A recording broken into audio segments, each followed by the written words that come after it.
We are fucked! Or are we?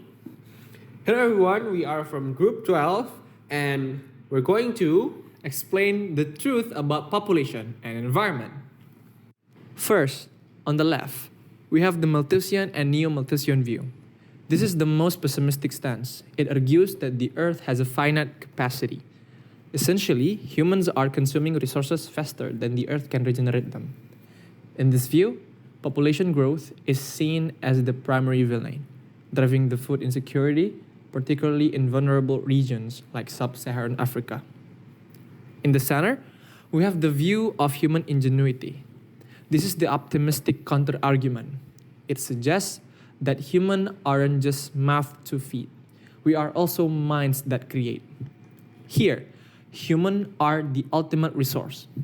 When scarcity arises, it drives innovation. We invent our way out of problems, using technology to adapt to population spikes. Finally, on the right is the wealth-driven view. This perspective shifts the blame entirely. It argues the problem isn't the number of people, but the lifestyle of the wealthy. It posits that environmental degradation is caused by overconsumption by the rich, not overpopulation of the poor. For the Malthusians, the theory goes back to the observation that population grows exponentially, or you can say doubling and doubling again, while on the other hand, food production only grows linearly.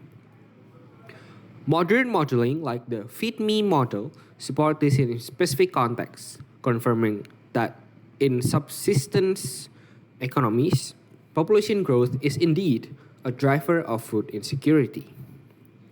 However, the human ingenuity camp counters with Bosworthian theory. Esther Bosworth argued that population pressure actually forced us to improve agriculture. History is on their side here. The Green Revolution is the smoking gun. Through technology, we massively increased yields in the 20th century, preventing the global famines that Malthusians predicted.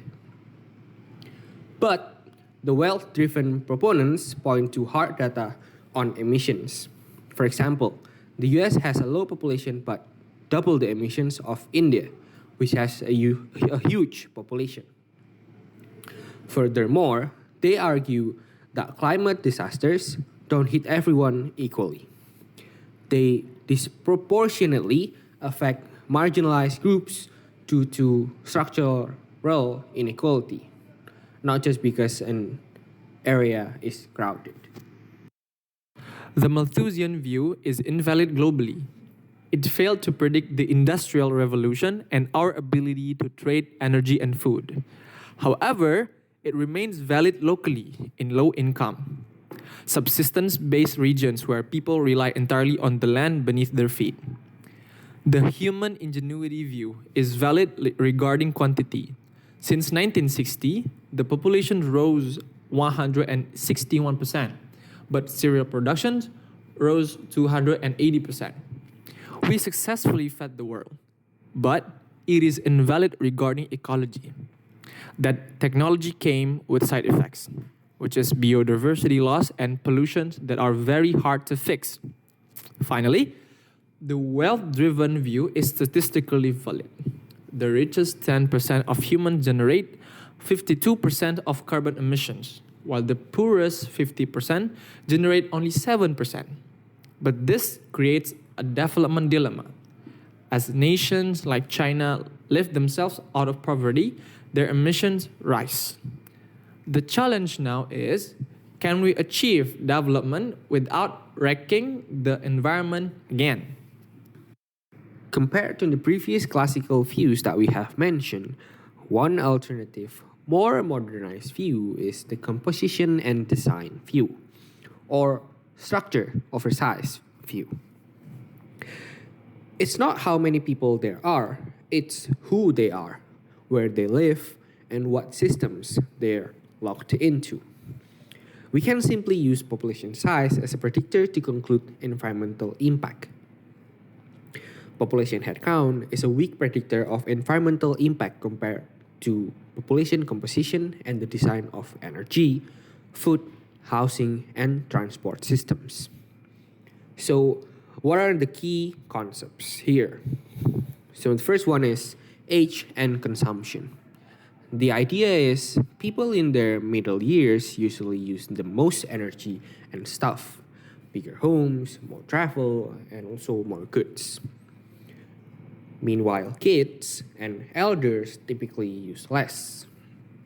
For example, a 40-year-old with a car and a 3-bedroom house has a bigger footprint than a 10-year-old or an 80-year-old living in a small apartment.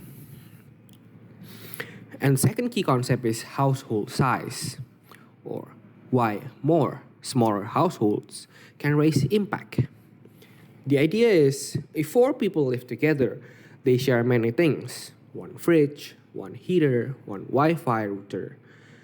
But if those same 4 people live alone, there are now 4 fridges, 4 heaters, and also 4 routers per person that use more energy and materials. For example, a city with many single person for apartments will use more heating or cooling per person than a city where most people share homes. That's basically the same thing. And number 3, urban infrastructure. How the city shape change behavior. The idea is the way a city is built push people toward certain habits for decades, and it will shape behavior for 30 to 50 years. For example, compact city with mixed use and good buses or trains mean shorter trips, more walking or cycling. Smaller homes means lower energy per person. Also, sprawling city with single-use zoning and poor transit means long car commutes. Bigger homes means higher energy per person. And the last one is habit shift, or changing what we use and how the way we live. And the idea behind this is adjusting habits can quickly cut impact faster than changing the birth rates, which takes generations. For example, diet. We can eat less beef and more plant-based protein that reduce food emissions significantly. Or transport, shifting trips from cars to buses, trains, bikes, or just walking to cut fuel use. Okay, now let's discuss about Myanmar. In Myanmar, the environmental problems come from unequal consumption, governance failures, and vulnerability, not sheer population numbers. This aligns with the distributionist and inequality view. The World Bank's 2024 estimate indicates that about 68% of the Myanmar populations lives in rural areas. These people depend on natural resources for their livelihood, such as extractions of mineral resources, agriculture, or forestry. Prior to 2021, policies and regulations were enforced to keep environmental degradation in check, such as National Environmental Policy in 2019 and ban on raw timber exports in 2014. However, the ongoing civil war has changed all of these. The East Asia Forum reports that after the 2021 coup law and order deteriorated, and illegal logging and mining surged. Moreover, the International Institute for Democracy and Electoral Assistance states that these extractions helps finance war in some regions. According to the article Concurrent Challenges of Conflict and Climate Change in Myanmar, conflict also increases vulnerability to climate change by aggravating societal vulnerability and reducing capacity to respond to weather shocks. Myanmar has already been among the most disaster-prone countries globally, ranking 11th on Informed Risk Index in 2024. As a result, more people become internally displaced, and 49.7% are living in poverty. per data from the United Nations Development Programme in 2023. And thus, instability of the country rises. By the end of 2024, the UN Refugee Agency noted that 3.5 million IDPs due to both the civil war and climate disasters. This repeating cycle of population and environment issues is mainly fueled by the ongoing conflict. All in all, discussions on populations and the environment in Myanmar focus less on demographic pressure and more on how conflict creates unequal exposures to environmental risk. While the population becomes increasingly rural and dependent on climate-sensitive livelihoods, it is political instability, not population growth, that accelerates environmental degradation, increases disaster vulnerability, and creates displacement.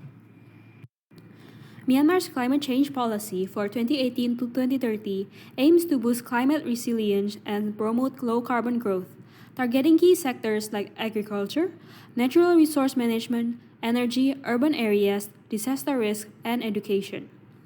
However, since the 2021 military coup, our progress has been severely impacted. Political instability has stalled crucial environmental policies and renewable projects, limiting coordination and reducing international support, which are essential for advancing these initiatives. Capacity is also an issue. Many local and central institutions lack the technical and financial resources necessary for effective implementation.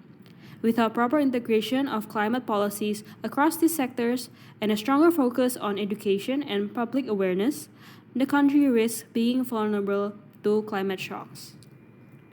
After studying and delving into our material, we came to several conclusions and thoughts about populations and the environment. The first is about the existence of population itself. Humans will always depend on what their environment provides. Therefore, when defining a population, we must also consider the place they occupy. A population is a collection of people with certain characteristics that depend on the environment in which they live.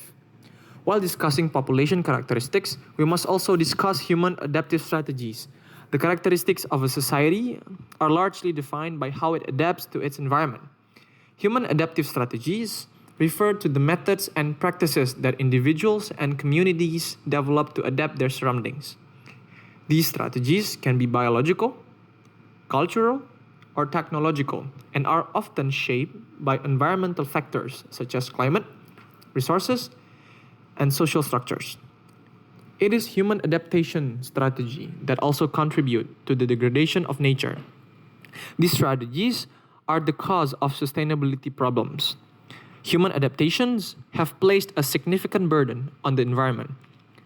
Actions related to how humans process and consume the resources provided by nature cause the destruction of their own environment, thus making the place where they live threatened. Perhaps the idea of the lack of environment resources to fulfill our needs cannot be just simplified to the conclusion that this is indeed a problem of overpopulation. However, after what we have learned, this problem is not just that, but a complex problem that crosses various fields. The problem now is complicated, with every stakeholder are contributing to it.